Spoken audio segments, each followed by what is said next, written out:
जवान किसान साथियों, कड़ाके की ठंड के बीच में आज यहाँ पर बर्फबारी भी कहीं न कहीं देखने को मिल रही है और काफ़ी संख्या में यहाँ पर बर्फ की परत जमने की यहाँ पर सूचनाएं मिल रही हैं। कई स्थानों पर यहाँ पर फसलों में आज असर देखने को मिल रहा है। जैसा कि पिछले 3 से 4 दिनों तक लगातार मौसम खराब है और उसी कड़ी में यहाँ पर आज 6 जनवरी है और 6 जनवरी के बाद में यहाँ पर मौसम जिस प्रकार से अभी खराब था इतने दिनों तक, उसका जो असर है वो यहाँ पर आज फसलों में स्पष्ट रूप से दिखाई दे रहा है। किसान साथियों, मौसम आगे 8 दिनों तक कैसा रहेगा, ये जानकारी इस वीडियो के माध्यम से आज आपको मिलने वाली है। आप सभी से एक आग्रह करना चाहूँगा, जिस प्रकार से हम कड़ी मेहनत करते हैं उसका असर यहाँ पर देखने को नहीं मिल रहा है। आप लोग हमारे चैनल को अधिक से अधिक सब्सक्राइब नहीं कर रहे हैं। देखिए किसान साथियों, जिस प्रकार से आपको काम रहता है वैसे हमें भी काम रहता है और हम भी व्यस्त रहते हैं। फिर भी आप सभी के सहयोग के लिए और आप सभी को किसी प्रकार की अनहोनी से बचाने के लिए हम समय से आपको अलर्ट करते हैं। सब्सक्राइब करने का, चैनल को फॉलो करने का कोई पैसा नहीं लगता है। अगर आपका प्रेम और स्नेह इसी प्रकार से अगर नहीं मिलता रहेगा तो हम आगे काम करने में हमें काफ़ी दिक्कत का सामना करना पड़ेगा। चलिए, आपसे आग्रह करना चाहेंगे कि आप चैनल को समय समय पर सब्सक्राइब करते रहें। अगर आप चैनल पर पहली बार आए हैं तो चैनल को फॉलो कर लीजिएगा, सब्सक्राइब कर लीजिएगा और वीडियो को अधिक से अधिक शेयर कीजिएगा। चलिए अब शुरुआत करते हैं, मौसम आगे क्या करवट लेगा। किसान साथियों, जैसा कि आप सभी देख रहे होंगे, हिमाचल प्रदेश और उत्तराखंड और पहाड़ी क्षेत्रों में जोरदार यहाँ पर बर्फबारी का दौर चल रहा है। उसी कड़ी में यहाँ पर पिछले दिनों पश्चिमी विक्षोभ भी यहाँ पर जो एक्टिव हुआ था उसका असर अब धीरे धीरे खत्म होता जा रहा है। 5 जनवरी दोपहर के पश्चात में आसमान पूरी तरह से साफ हो चुका था और उसी कड़ी में एक महत्वपूर्ण बात यहाँ पर आपको बताना चाहता हूँ कि अन्य दिनों की तुलना में आज रात्रि को कड़ाके की ठंड का दौर देखने को मिलेगा और खास करके पाला पड़ने की प्रबल रूप से यहाँ पर संभावनाएं देखने को मिल रही हैं। अभी वर्तमान में जो ठंड का असर है वो ठंड बिल्कुल तीखी और चुभन वाली ठंड यहाँ पर देखने को मिल रही है। दिन के समय में कई स्थानों पर शीतलहर भी चल रही है, जिसकी वजह से जिन पौधों पर ओस जमी हुई है वो शीतलहर बर्फ के रूप में परिवर्तित होती हुई नजर आ रही है।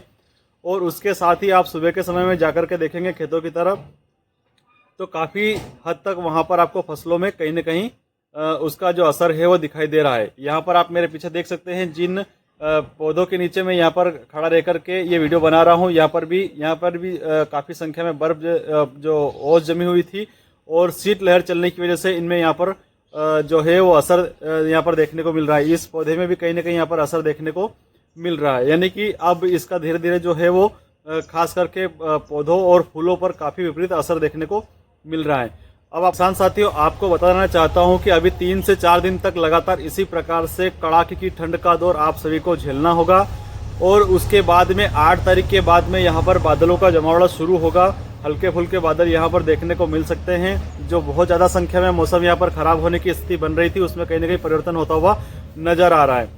3 दिन तक यहाँ पर उस समय बादल रहेंगे, जिससे ठंड से थोड़ी राहत आपको मिलती हुई नजर आएगी। लेकिन अभी वर्तमान में 6, 7 और 8 इन 3 दिनों तक भी आपको शीतलहर का दौर झेलना पड़ेगा और कड़ाके की ठंड का सामना करना पड़ेगा। फसलों की सुरक्षा के लिए आपको समय पर अलाव जलाने होंगे, खेत की मेड़ पर धुआं करना होगा और धुआं करते समय सावधानी रखनी होगी किसी प्रकार से यहाँ पर कोई आगजनी नहीं हो, क्योंकि इस प्रकार से अगर आपने उपाय नहीं किया है तो आज रात्रि को कहीं ना कहीं यहाँ पर फसलों के जलने के प्रबल रूप से चांस यहाँ पर बनते हुए नजर आ रहे हैं। क्योंकि वर्तमान में जो ओस की बूंदें गिर रही हैं, अभी पत्तों से यहाँ पर ओस की बूंदें झरना बंद नहीं हुई है, मतलब इतनी काफी संख्या में यहाँ पर पत्तों पर ओस जमी हुई है।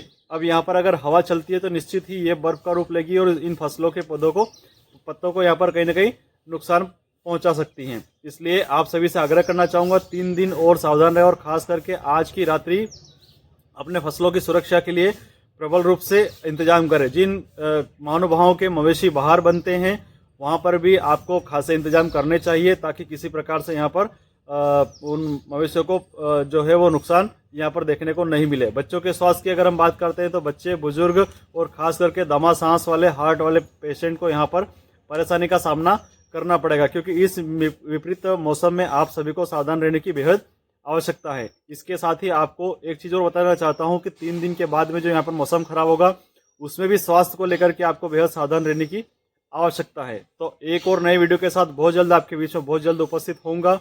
इसी आशा और विश्वास के साथ आप सभी से एक बार फिर से आग्रह करना चाहूँगा, अगर समय पर इसी प्रकार की महत्वपूर्ण जानकारी हासिल करना चाहते हैं तो मेरे चैनल को सब्सक्राइब करते रहिएगा, ताकि किसी भी जानकारी से आप वंचित नहीं रह सके। जय श्री राम।